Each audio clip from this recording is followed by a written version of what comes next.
Salve, salve pessoal, meu nome é Christian, sejam muito bem-vindos ao NAB Talks, o seu podcast de carreira e liderança. No episódio de hoje nós vamos falar sobre carreira, liderança, finanças corporativas e muito mais. E o convidado é Eduardo Negreiros, superintendente de finanças da Unimed Curitiba. Esse programa é um oferecimento da NAB Capital Humano, consultoria especializada em recrutamento de executivos e desenvolvimento de lideranças.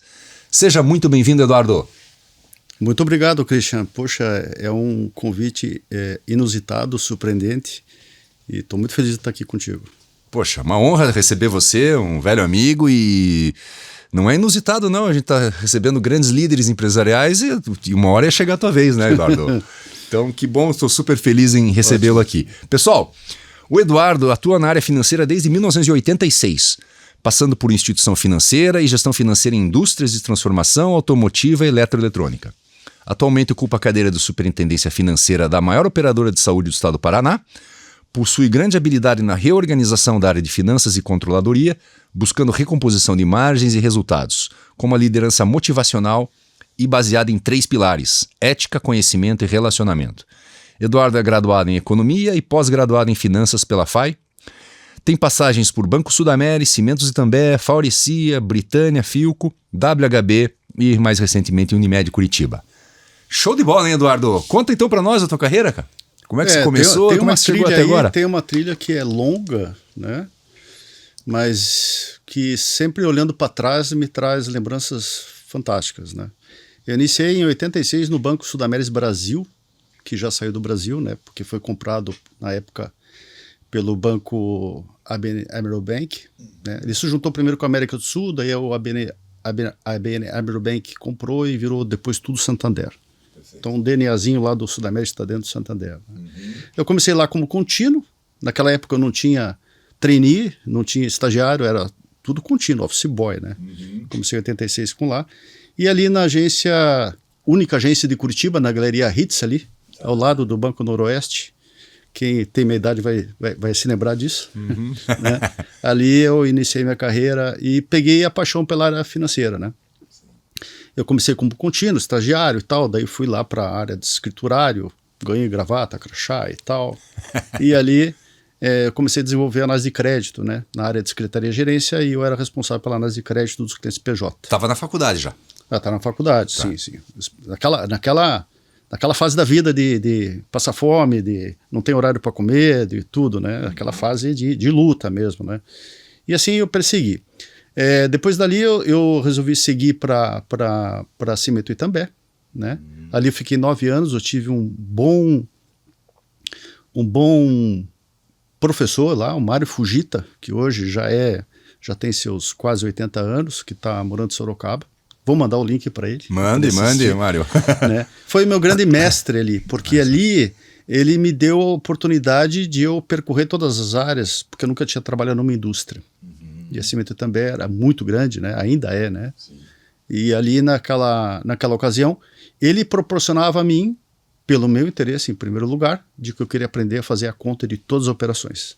Então, naquela época era o POC, era o Finame, era o BNDES, era o ACC, eram várias operações de importação também, em que o Mário, ele tipo assim, puxa, eu já sei fazer isso, deixa o Negreiros fazer. Então, eu comecei a fazer as operações. Levava para casa, fazia planilha no Excel da amortização do Finame naquela época, né? Que era uma coisa bacana. E eu sempre fui muito curioso para saber como é que funcionava, mesmo na época de boy. Eu ficava trazendo, por que serve esse papel que eu estou levando no Banco Central? Serve para isso, para aquilo. Para que serve isso? Me ajuda a fazer essa conta. Então, eu sempre fui muito curioso. E as pessoas que crescem são curiosas, exatamente, porque obtêm o conhecimento. Claro. Né? A gente nunca vai pegar pela mão e pedir, você precisa ter conhecimento. Né? As pessoas têm o seu livre-arbítrio de ir atrás. Né? Então ali eu conheci muita coisa com o Mário Fujita. Então eu passei ali por todas as áreas financeiras, terminei na tesouraria, daí eu me apaixonei pela tesouraria. A Cimentos também tinha bastante capital intensivo ali dentro, de operações de fornos e tal, e muita aplicação financeira também, e ali aprendi muito com ele. E uma coisa que ele sempre fez comigo, e que eu sou muito grato, e que eu fiz isso ao longo da minha carreira, que quando tinha reuniões de bancos e tal, seja fora da empresa ou dentro, ele me levava junto. E isso eu me sentia muito lisonjeado, Tá certo que ali naquele momento tem muita coisa que falavam e eu não sabia o que significava, né? Mas natural, estava aprendendo. Foi uma curva de aprendizado fantástica ali. Exato. Tanto é que depois, na faculdade, vi um mural lá da Faurecia, que estava se instalando no Brasil, que é uma empresa francesa que faz o interior dos carros, faz bancos, faz painel de instrumentos, faz painel de porta e tudo mais. Naquela época não se chamava Faurecia, chamava-se Sommer Liber. E a Sommer Liber no mundo comprou a divisão Faurecia, né? E mudou-se o nome lá para Faurecia Automotive do Brasil. Ali incorporamos depois a Faurecia Bancos de 4 barras, que era a Bertrand Ford na época, né? Foi um momento bem bacana. Ali aconteceram muitas coisas, meu aprendizado foi muito grande, porque era o estilo europeu de gestão de caixa de resultado, o famoso P&L, né? Então ali aprendemos muita coisa, alguns colchonetes embaixo das mesas para trabalhar, por causa do fuso da França, de Paris. Então eu tinha que entregar o resultado até tal hora, né? Então eu tinha que dormir lá embaixo da mesa para atender o horário de Paris, mas era divertidíssimo. E depois o mercado financeiro me indicou para a Britânia. A Britânia é uma empresa familiar de Curitiba, antiga, né? E uma empresa de dono, família Bufara, né? Todos conhecem. E eu fui convidado para ir para lá, e lá eu fiquei 10 anos. Na Cimentos também fiquei 9, no banco 6, 9, fiquei 10 na Britânia, ou quase 10. Ciclos bons, né? Ali eu virei daí gerente financeiro, fiquei muito feliz. O primeiro cargo de gerência financeira, que era o meu sonho, foi na Faurecia mesmo. Né? A Faurecia, gerente financeiro da América do Sul. Fiquei muito feliz com aquela carta de promoção, de annunciament, que veio de Paris, né, com o meu nome e tal, porque o meu sonho era ser gerente financeiro. Acho que todo mundo que é hoje auxiliar financeiro, assistente financeiro, quer ser gerente financeiro. Acho que foi o cara que me deu mais alegria. Olha só. E daí já entrei como gerente financeiro na Britânia, ao convite do César, e lá desenvolvemos muitas coisas, né? A primeira coisa foi aquela questão que eu gosto de fazer muito, que é a profissionalização, ajeitar as equipes, entender o que está acontecendo e colocar foco nas pessoas. Eu gosto muito de fazer isso, né? Eu gosto muito de participar também dos recrutamentos. E a gente conseguiu organizar muito bem lá. Eu trouxe toda essa bagagem, olha que bacana, toda essa bagagem da Faurecia, de perseguir, de acompanhar os resultados econômicos, de apresentar como é que faz a geração de caixa e tudo mais. Trouxe lá para dentro, eram vários CNPJs. Então, quando eu entrei na Britânia, o faturamento era 300 milhões ano, quando saíram 7 bilhões ano, em 10 anos. Foi um crescimento absurdo, que depois com a compra da marca da Fiuk, que foi um período fantástico também, decolou, né? E daí eu fiz uma passagem rápida pela WHB Fundição, né, aqui na cidade industrial. Foi uma passagem de aprendizado, mas de aprendizado mesmo. E depois, através do nosso querido amigo Bernard Enchev, ele me chamou para participar do cargo de... Virei diretor financeiro estatutário na Britânia, depois eu virei diretor financeiro na Unimed de Curitiba. Depois, por questão de organograma, os diretores médicos passaram a ser diretores, eu passei a ser superintendente, que, de certa forma, não mudou em nada nas minhas atribuições, né? Sim. Eu passei a ser lá o superintendente financeiro e estou lá até hoje já. Em setembro faço 10 anos já na Unimed de Curitiba, né? Cara, me conta um pouco desses últimos 10 anos. São segmentos completamente diferentes, né? Completamente diferentes. Às vezes eu tenho saudade da indústria, né? Porque o sistema de saúde é muito complexo. As operadoras de saúde são complexas, por conta da regulação e por conta também daquela questão do cuidado, do assistencialismo, né? Não é que nem uma coisa tão exata como a indústria, que é um parafuso, uma coisa assim que você tem que ter a margem e você sabe qual é o preço de venda, você sabe qual é a margem por produto. O risco é muito grande, porque as operadoras de saúde, sejam cooperativas ou não, elas são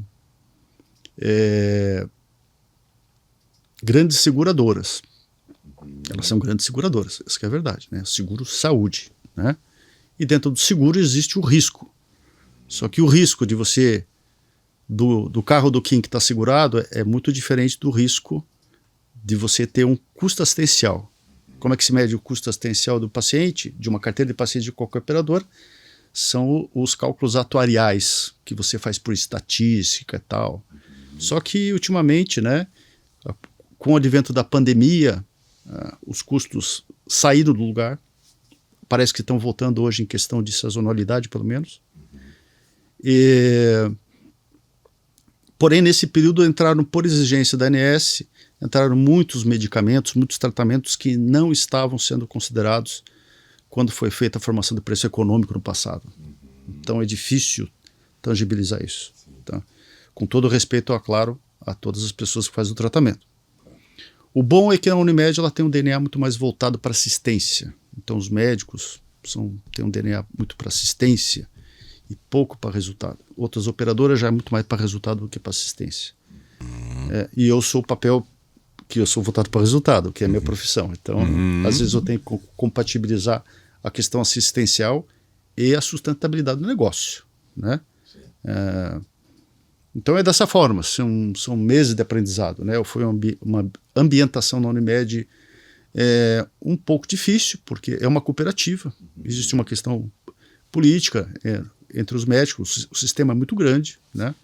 Eu me adaptei a isso rapidamente, mas na indústria as coisas são mais fluidas, são mais clean, né? Digamos assim, para fazer conta, para as regulações e o modelo do negócio é muito complexo hoje, pela variedade de procedimentos e tudo mais. Né? Mas o aprendizado gostoso, né? Temos muitos projetos de expansão. Um deles foi a maternidade do Nossa Senhora de Fátima, que foi adquirida pela Unimed. Né? Esconde ali. Vai se tornar o maior hospital de atenção à mulher do estado do Paraná, tenho certeza disso.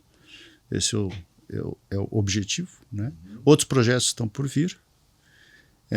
E é um excelente lugar para se trabalhar. Né? Lá eu fiz muitos amigos e consegui formar uma equipe bastante bacana. Né?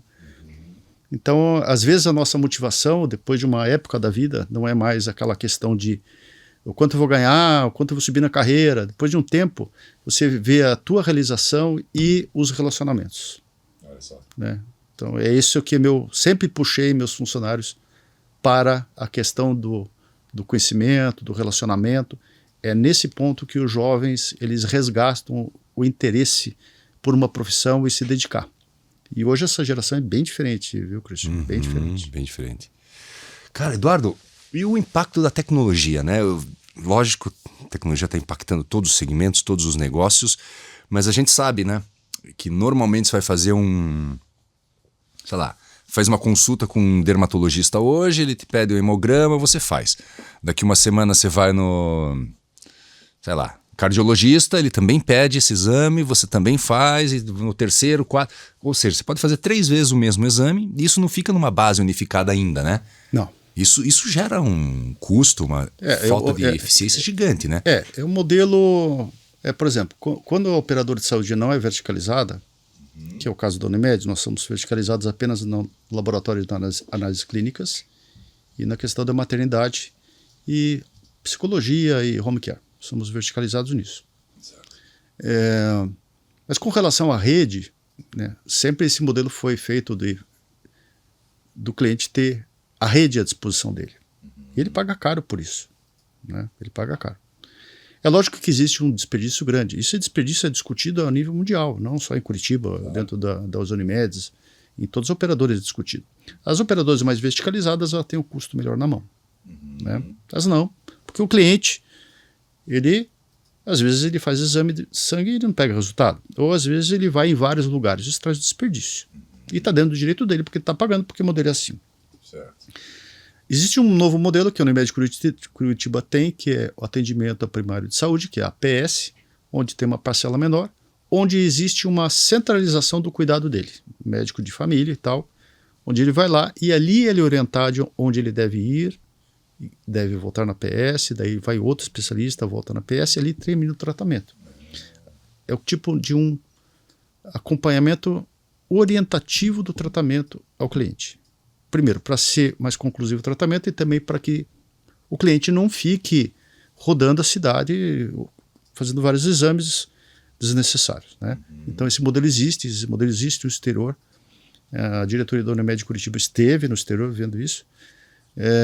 E nós trouxemos para cá. Existem algumas Unimedes e outros operadores que já utilizam também o atendimento primário de saúde. Né? Só que é mais restrito, as redes são mais restritas, né, de atendimento. Mas é um modelo que eu entendo que seja um modelo do futuro, né? Para eliminar o desperdício. Hoje estimamos que o desperdício é acima de 20%. E considerando o nosso faturamento de 3 bilhões de reais, 20% é bastante coisa, né, no ano. Então é uma questão bastante difícil. Por isso que eu digo, operadora de saúde, você está trabalhando com pessoas que estão doentes e precisam de tratamento. Você não está trabalhando de fabricar um produto onde o fornecedor falou que o preço do parafuso aumentou e você resolve em 5 minutos. Exato. Não é assim. Então ali é mais delicado. Existe muito consenso, muito estudo antes de cada tomar decisão, né? Bem interessante. E quantos colaboradores hoje tem lá na Unimed? Aproximadamente, juntando com o laboratório, 1.600, quase 1.700 funcionários na parte assistencial e na parte administrativa, né? E quantas vidas seguradas? Tem? Crescemos bastante, estamos beirando 640 mil vidas já esse mês. Então, um crescimento bastante forte, né? Porque imagino que logo depois da pandemia deve ter dado uma caída, né? Perda de renda, empresa fechando, não? Não por isso. Não. A pandemia trouxe um custo assistencial muito maior para as operadoras pós-pandemia. Porque os clientes ficaram muito tempo sem se tratar, sem fazer um check-up, sem tratar uma doença, não queriam sair de casa, as doenças se agravaram, e as pessoas ficaram mais preocupadas. E houve também os casos de consequências da Covid, né? De respiratórios e tal que precisavam ser tratados, né?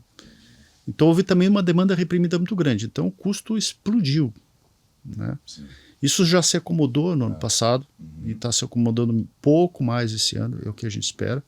É a frequência da utilização por conta disso, né? Eduardo, até voltando agora à parte de finanças mesmo, né? Quais são, na tua opinião, não, né? Pela tua experiência, quais são as principais responsabilidades de um CFO numa grande organização? Depois eu queria que você fizesse esse comparativo entre indústria, que você comentou lá, e serviço, que é onde você está agora.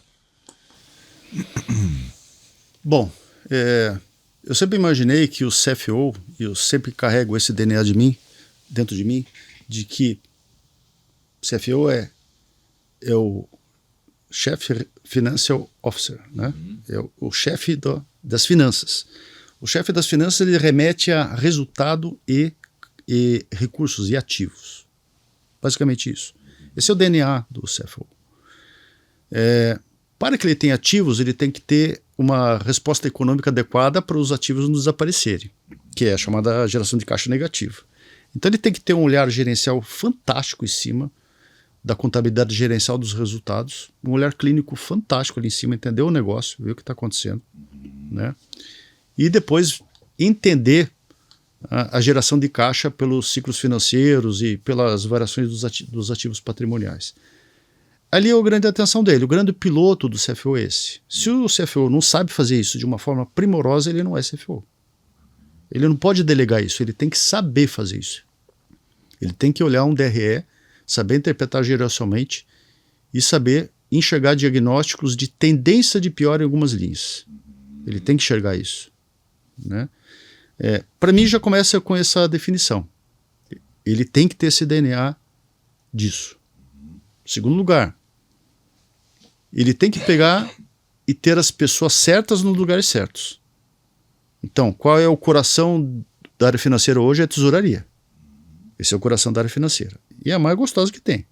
Se eu fazer a gestão do fluxo de caixa, os ativos, os passivos, onde é que aplica, aplicação de curto, médio e longo prazo. Dentro de operadores de saúde é mais difícil, porque a ANS determina as reservas técnicas, onde é que tem que ir. É uma coisa alucinante de chata, sabe? Mas tem que fazer bem feito. Sim, claro. E, principalmente, ao acionista você vai dizer, olha, o teu negócio está indo bem, está tendo uma geração de caixa legal, mas pode melhorar. Você não pode se acomodar, tem que melhorar, né? Ou, olha, tem um sinal aqui de que o resultado econômico nessa linha de despesa, ou esse custo aqui, essa depreciação, essa provisão, se bem que provisão não afeta a caixa no momento, mas ela está dando sinais. E quando a geração de caixa começa a dar negativa, o econômico está doente de alguma forma. Então ele tem que entender o que está acontecendo e alertar os acionistas. Esse alerta e esse olhar tem que ser mensal. Por quê? Os concertos que se faz na DRE, no negócio, reforma, acertos menores ou acertos de fato estruturantes na parte econômica do negócio, ele fazendo agora, ele traz mais longevidade para o negócio. Ele faz um asfalto de mais perpetuidade daquela situação saudável da empresa. As empresas que não olham, quando percebem, no momento posterior, elas já não estão tão bem.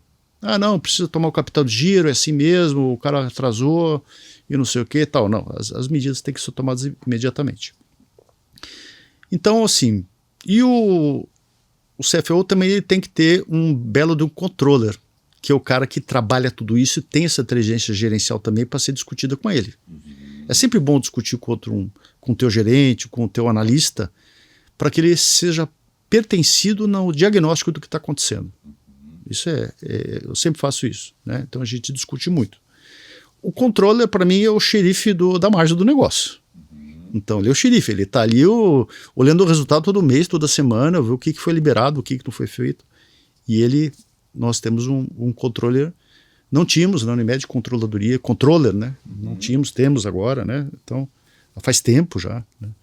Então, e as outras atribuições, que é o contas a receber, lógico que é importante, né? Os indicadores de contas a receber, de inadimplência e o contas a pagar. Você tem que ter pessoas absolutamente confiáveis, né? Por uma questão de praxe, por conta do mercado, né? Que as fraudes em qualquer empresa ou primeiro acontece na área de suprimentos ou primeiro acontece na área de contas a pagar no financeiro. E a gente sabe que acontece. Ali é onde, inclusive, as auditorias internas colocam mais foco, né? E os processos têm que estar muito bem amarrados, com duplas verificações, triplas verificações e segregação de funções, né? Então, acho que o financeiro tem que ter esse olhar geral. Mas sem uma equipe boa, ele não faz nada. Ele tem que ter os ninja dele, os caras bons mesmo, os caras que gostam, que tem faísca no olho, gosta de trabalhar e gosta de entender. E aquela questão de conhecimento é o que eu sempre procuro trazer com eles. Aquela questão de, vem aqui, eu vou te ensinar a trabalhar, a fazer essa operação, né? O que você está fazendo? Vamos almoçar comigo? Vou almoçar com o banco X. Puxa, almoçar com o banco? Sim, vamos, você pode ir? Vamos lá, vamos ficar lá. O banco vai pagar a conta, não se preocupe. Ou eu pago o almoço. Você vai ficar lá 1h30, 2 horas, e vai bater papo sobre o mercado financeiro, sobre as operações. Você precisa começar a participar disso, fulano. Isso é importante, né? Não pode se ter vaidade de que hoje só o gerente financeiro, só o diretor financeiro, só o superintendente financeiro é que tem essa atribuição. É bacana compartilhar com todos. Esse sentimento de pertencimento da área financeira dela começa a entender tudo como funciona, né? Então, e tem outras áreas, né? A área de faturamento e tudo mais, que são tão importantes quanto, porque o faturamento que traz a emissão da nota e traz a grana, né? Mas assim, o CFO tem que ter esse discernimento do todo, aquela visão de helicóptero e ter aquela bagagem de diagnóstico. E ele tem que ser absolutamente direto e transparente com os acionistas. Não pode ter medo de falar as coisas. Ele tem que ser direto. Olha, a minha opinião é essa, assim, assim, assim, assim. Eu acho que a correção tem que ser dessa forma, né? E é assim que eu sempre fiz e nunca me arrependi de fazer assim. Às vezes eu levei uns não na cara, mas é normal, né? Normal. Mas assim, é minha função, né? A gente paga para isso, né? Então foi dessa forma que eu sempre... E no dia a dia? Muito diferente, indústria, da área de serviços? A área financeira é uma área bem clássica, né? Área financeira, vamos pegar a área financeira, né? Tipo, o dia a dia, a rotina. Abrir o banco e tal, importa os extratos, hoje tudo muito automatizado, ver qual foi o saldo, bateu com o fluxo de caixa, não sei o quê, vamos tomar dinheiro, vamos prestar, vamos resgatar, enfim, dependendo do segmento que você está, né?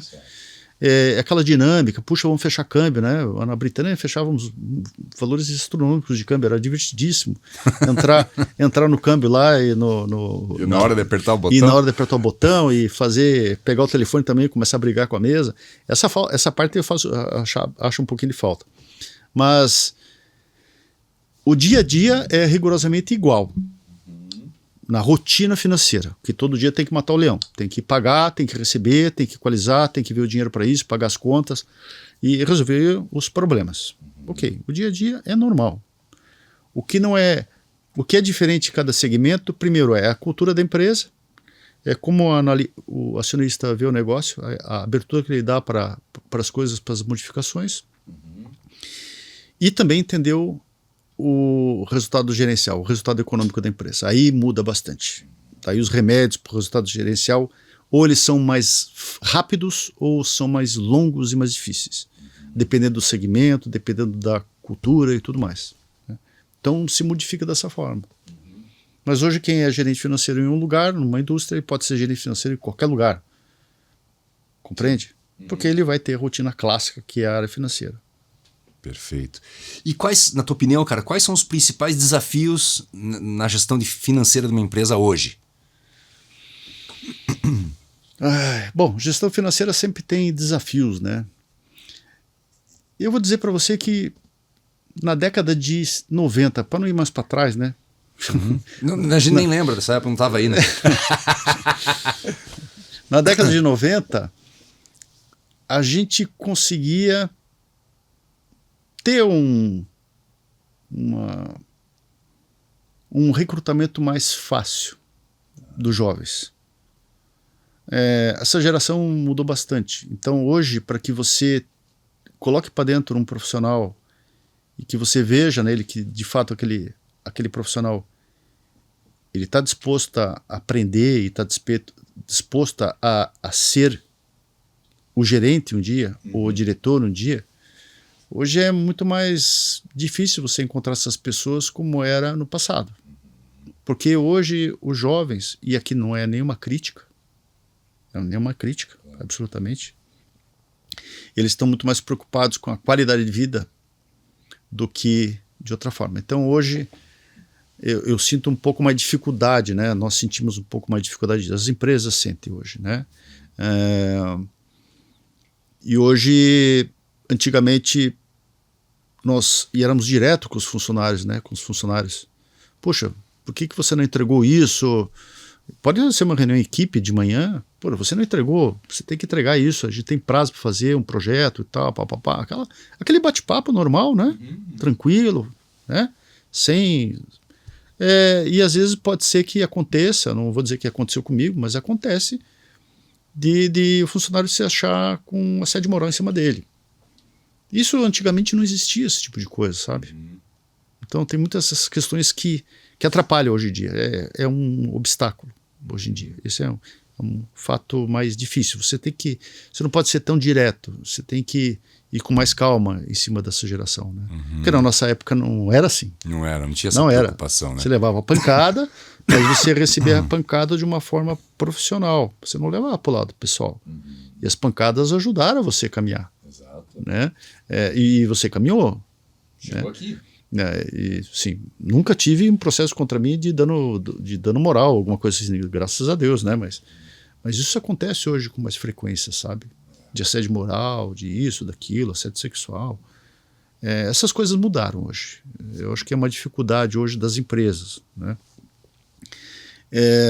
Do lado, assim, de tecnologia, as coisas melhoraram bastante. Ficou mais fácil, os processos mais braçais hoje se tornaram mais fáceis hoje com Analytics, com Power BI, com automação, robotização dentro da área financeira, e que eu reforço que isso é uma boa chance, talvez nem tanto para você ganhar produtividade e redução de headcount. É uma oportunidade para que as pessoas passem a pensar e não apertar botões, né? Só que o pensar nem todos estão dispostos a pensar. Nem né? todo mundo quer, né? Nem todo mundo quer pensar. As pessoas às vezes querem apertar os botões e ir embora, né? Então, mas assim, é o livre-arbítrio de cada um e a gente respeita todos da mesma forma. Né? Dificuldade eu colocaria essa, basicamente. Todas as empresas têm dificuldades. Claro. As dificuldades da área financeira, e as dificuldades da área financeira antigamente, eu acho que ao longo da história foram mais assim, com a aderência à situação econômica do país. Por exemplo, não tem capital disponível, o juro subiu demais, puxa, o dólar subiu demais para fazer câmbio, se eu importar com esse câmbio agora, se eu fechar esse câmbio agora, vai ficar muito caro, vai inviabilizar a formação do preço de venda. Hoje as coisas estão um pouquinho mais estáveis nesse sentido. E continua rezando todos os dias para que continue. Apesar do mercado já estar achando que as coisas estão um pouquinho desgringolando no sentido da inflação, déficit público e tudo mais, que a gente sabe. Mas é mesmo por aí. Legal, cara. E como é que se aborda a tomada de decisões financeiras críticas? Que fatores que você considera mais importantes? Tomadas financeiras críticas. Bom, daí eu vou envolver a área financeira como a parte pode ser a parte de caixa, que é a parte mais fácil, mais gostosa, e a parte econômica, que é um pouco mais difícil, o resultado econômico, que não deixa de ser financeiro econômico, né? Então eu sempre abordo. Na verdade, eu sempre pensei, é melhor várias cabeças pensarem. Eu tenho meu raciocínio, às vezes, de um diagnóstico, de uma decisão, mas eu sempre gosto de trazer mais pessoas para discutir comigo. E eu gosto de ter um quadro na sala e onde eu rabisco, coloco o meu raciocínio, todos sentam e a gente fica discutindo. Aconteceu esse problema aqui, eu queria a opinião de vocês de como é que a gente podia corrigir. Daí, de novo, é aquele pertencimento das pessoas. E às vezes tem lá um rapaz lá que começou há pouco tempo, eu olho para ele lá, traz ele também para participar. O olho dele brilha. Claro. Entendeu? Então, isso faz muita diferença. Então, nesses momentos, eu sempre procuro conversar com as pessoas, né? Trocar ideias sobre os problemas. Ou seja, que operação financeira vamos fazer? O que nós vamos fazer? Vamos aplicar no curto, no longo? Qual nós vamos resgatar? Por exemplo, tem uma demanda do acionista, puxa, eu vou gastar 50 milhões semana que vem. Como ele vai gastar? Ele sabe que vai gastar. Mas o dinheiro tem que estar na mão dele. Isso já aconteceu comigo muitas vezes. Tá, tudo bem. Não adianta chegar para o botão, pô, mas não dá para você gastar 50 milhões. Não, ele é acionista, ele quer gastar os 50 milhões. A gente vai respeitar a decisão do acionista. Nós temos que viabilizar isso para ele da forma mais inteligente e menos custosa possível. Esse é o papel do financeiro. Então, nessa questão, a gente vê a linha de crédito, se for qual tipo de linha que a gente vai buscar para isso, qual produto vai resgatar, né?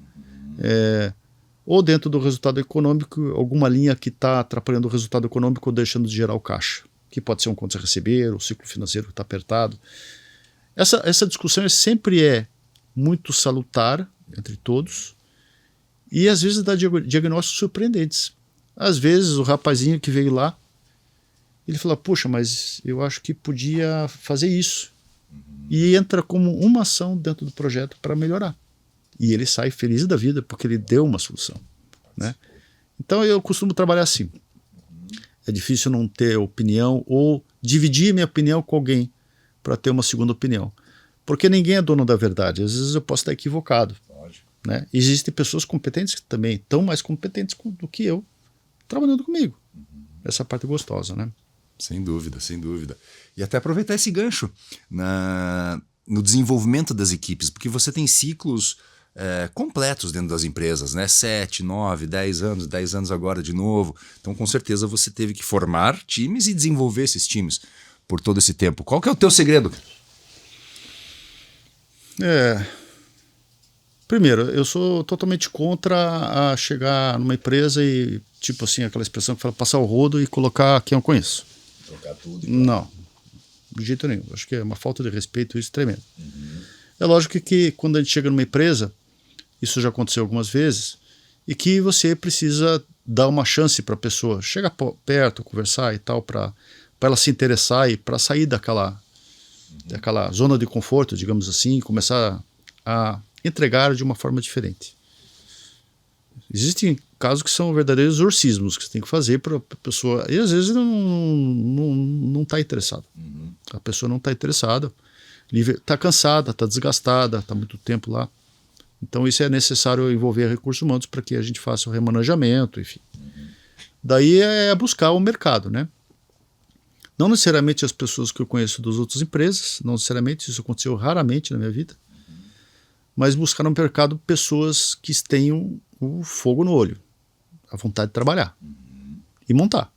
Eu prefiro ter 2 analistas sêniores muito bons do que ter 4 analistas júnior ou 6 analistas júnior, 6 assistentes, os 2 auxiliares.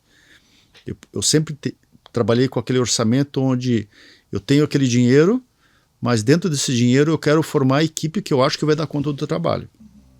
Porque eu já conheci analista sênior, que trabalhava comigo, que depois na Britânia depois se tornou supervisor, que ele fazia o trabalho de 3 pessoas.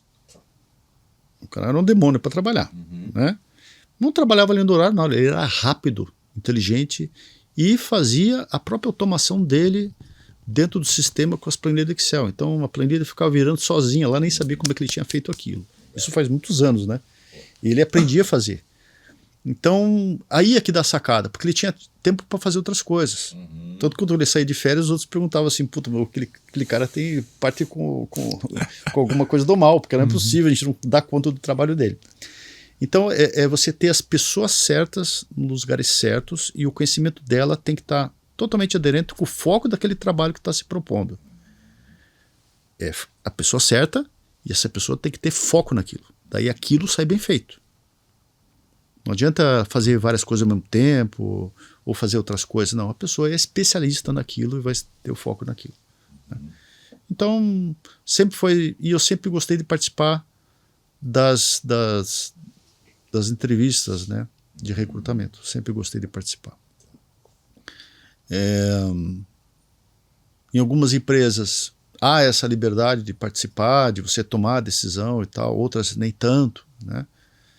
Mas aí é a cultura da empresa que a gente respeita, né? Mas a gente sempre procura ajeitar o time da forma melhor possível, né?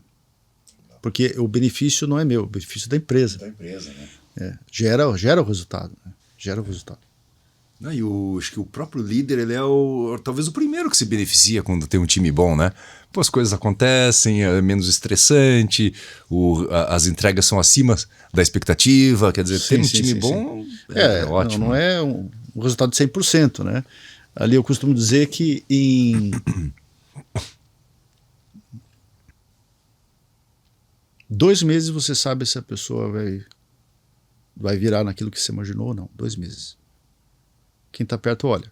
E com o tempo de carreira, você tem um olhar clínico para olhar para a pessoa, absolutamente. É aquela questão da iniciativa. Aquela iniciativa. Para mim, iniciativa é tudo. A iniciativa de ir atrás, né, de perguntar. A pessoa que está sempre perguntando, Eduardo, dá um tempinho, como é que funciona isso aqui? Por que tem que fazer esse negócio desse jeito?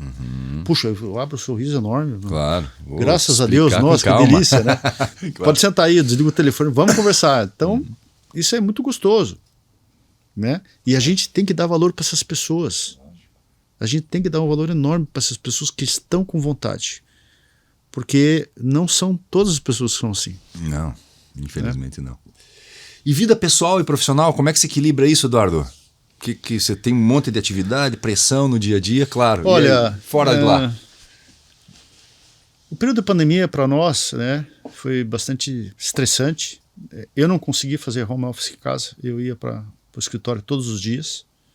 Praticamente eu presidente só, né? Tinha uma época lá. Porque eu ficava louco em casa. Desesperado, né? Ansioso. Eu sempre tive o transtorno de ansiedade, né? Sou bastante ansioso. Já tratei isso, já estou melhor. Mas assim, tem épocas da vida, seus 30, até os teus 40 anos, você tem um gás para você levar a pancada emocional, para você ter envergadura, você tem musculatura para aguentar as pancadas do estresse. Vamos dizer assim, do estresse, né? E naquela época não se falava de todas as doenças de estresse que tem hoje, né? Sim. Hoje tem vários tipos, né? Para mim é estresse do trabalho, acabou. Eu só tenho isso aí. Depois de um certo tempo, acho que por conta também de tantos anos trabalhando, você fica um pouco mais sensível com isso aí. Apesar de você já ter a maturidade de como amortecer as coisas, né? Então, no meu caso em específico, que não é uma regra geral, eu tive transtorno de ansiedade ano passado, né? Que foi muito desconfortável. Eu estava numa espiral de estresse muito grande, com café. Eu fumava café, cigarro, estava mais gordo, E tomava muito café, e o café alimenta a ansiedade, né? Então eu era um ciclo de bomba atômica ali, né? Bom, daí eu já estava jogando tênis, ampliei jogar tênis. Eu gosto de jogar tênis aos sábados, agora eu estou me dedicando mais à academia. Então eu resolvi parar de fumar, peguei uma nutricionista, perdi 7 quilos, estou indo na academia 3 vezes por semana, hoje é dia de ir, né? Isso gera um remédio natural dentro da gente fantástico, né? Contra aquele hormônio do prazer, a dopamina, a endorfina, eu não lembro mais quais são. Isso melhora muito a vida da gente, é uma coisa que eu recomendo fortemente. Separe 3 vezes por semana, 2 horas 3 vezes por semana. Faça um ferro orientado, faça uma esteira, sue na esteira. Os benefícios de dormir melhor, de reduzir a ansiedade, ter melhor disposição do trabalho são fantásticas. Se eu soubesse disso antes, eu teria começado lá em 2020 com isso aí, sabe? 2010. 2000, 1990. Pois é. Mas os nossos objetivos naquela época eram diferentes, né? Eram diferentes, era de construir, era de crescer na carreira e tal. Você era obstinado, você só queria isso, né? Sim. Olhando para a família também, né? Construir o patrimônio e tudo mais. Mas eu recomendo bastante isso. Então hoje eu estou mais ponderado nesse aspecto. Né? Quais foram os benefícios que você sentiu no dia a dia, assim, como pessoa e, obviamente, como líder, como executivo? Primeiro, uma disposição enorme, disposição física enorme, mais serenidade de conversar, porque você não tem mais ansiedade, você não está cheio de café no cérebro, a cafeína é um veneno, né? Então você está mais tranquilo. E as pessoas do trabalho perceberam, puxa, mas como você está diferente? Você está mais relaxado, você conversa com calma. A família percebe, né? Nossa senhora, né? Puxa, como você está diferente. Pô, parabéns. E vários outros exemplos da empresa aconteceram. Né? Tem pessoas lá que fizeram isso porque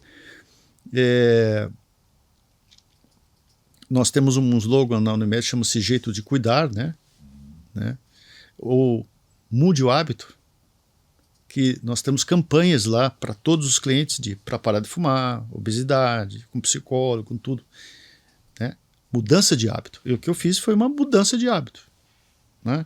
E essa mudança de hábito, cedo ou tarde, o indivíduo tem que fazer. Se ele não souber conduzir o equilíbrio entre a sua saúde mental, sua saúde física, sua família, vai chegar um momento em que ele vai ter que fazer. Se ele não fizer, ele vai para o caixão. Ele não vai aguentar. Exato. Daí acontecem as tragédias, né? Ou tem uma doença, ou tem um AVC, ou tem o burnout, né? Burnout, né? Que é complexo, né? Muito mais coisas, né? Eu não cheguei nesse ponto, mas já me deu um gatilho que, puxa, pode ser isso, né?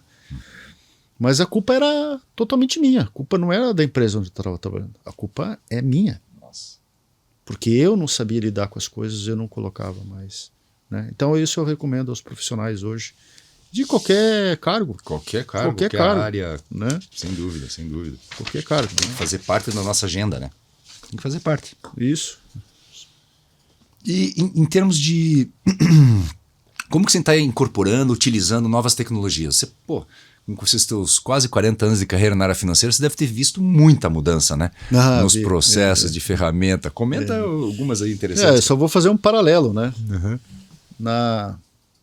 No banco nem tanto. No banco era máquina de datilografia e tinha um computador IBM gigantesco numa sala, só.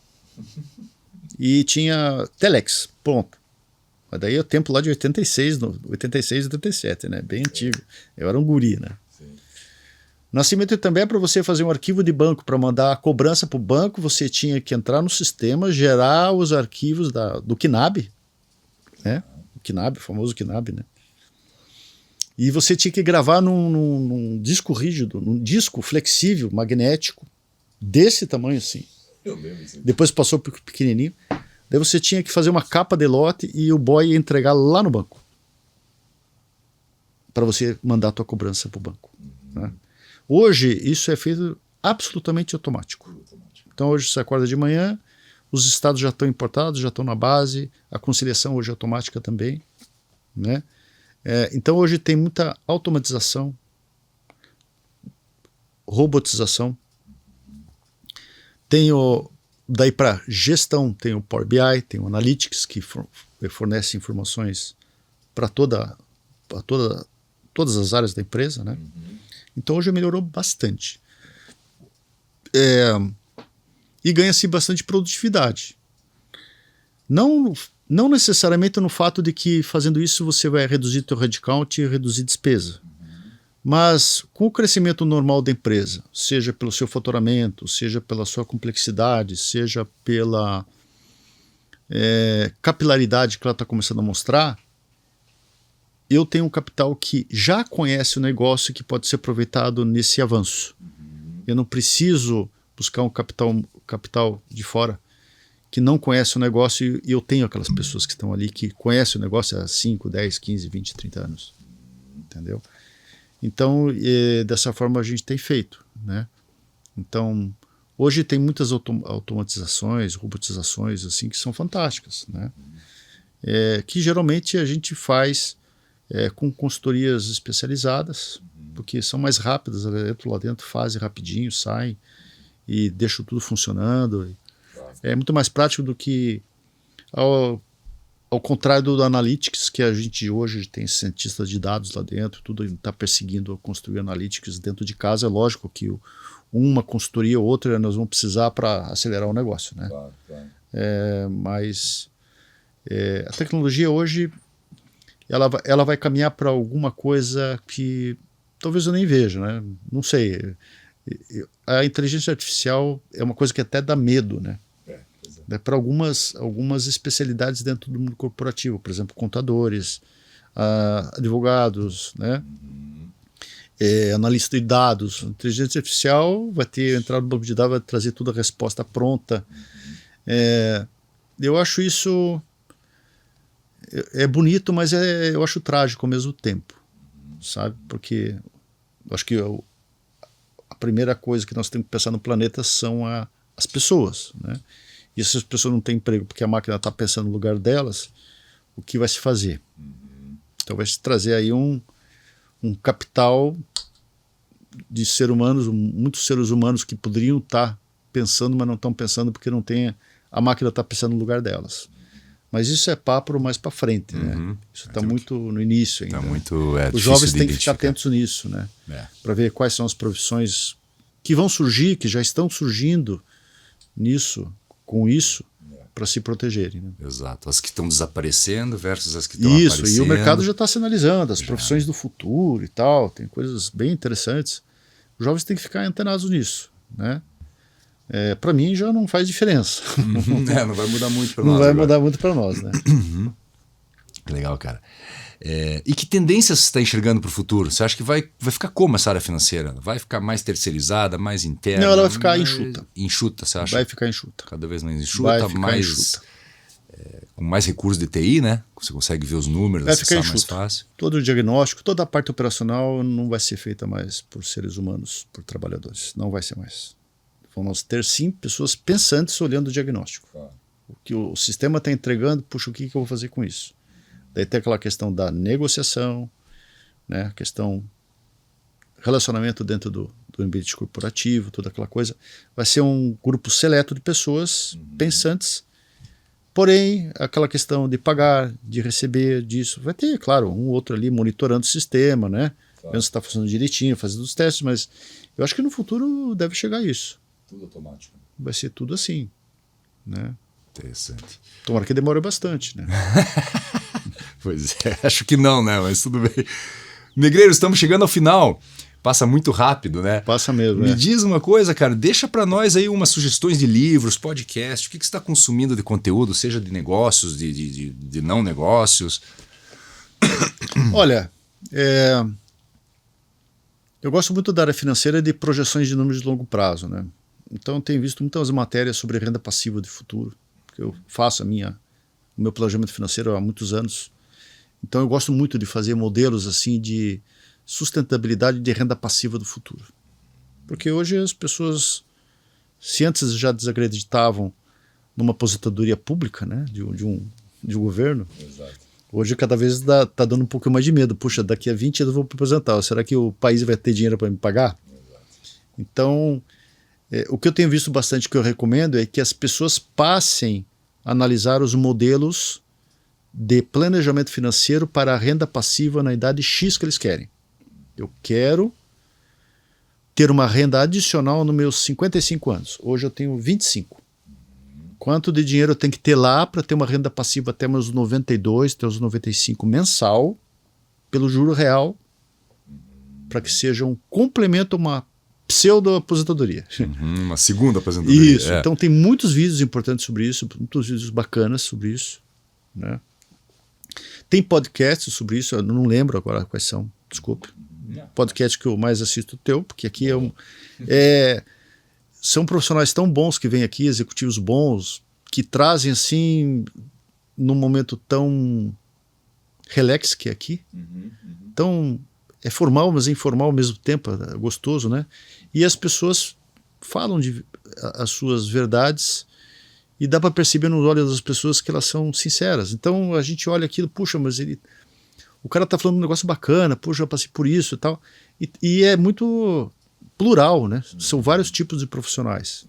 Então eu gosto de assistir o teu canal. Obrigado. Né? Eu sempre dei um likezinho lá. Obrigado. Daí acabou você me chamando aí. Eu tomei um susto quando você me chamou. Imagina. Pô, Eduardo, prazer revê-lo, prazer escutar um pouco mais a tua história. Podia ficar conversando muito mais tempo, né, contigo. Sim, tem muita coisa. Passa muito rápido quando é agradável. Mas, claro, a gente mantém contato, a gente continua conversando, né? Sim, eu agradeço. Muito obrigado. Obrigadão. Muito obrigado. Pessoal, assim chegamos ao final desse episódio do NAB Talks. Se você gostou do conteúdo, curta, compartilhe e assine o canal. Se quiser falar sobre recrutamento de executivos e desenvolvimento de lideranças, entre em contato conosco. Obrigado e até a próxima semana.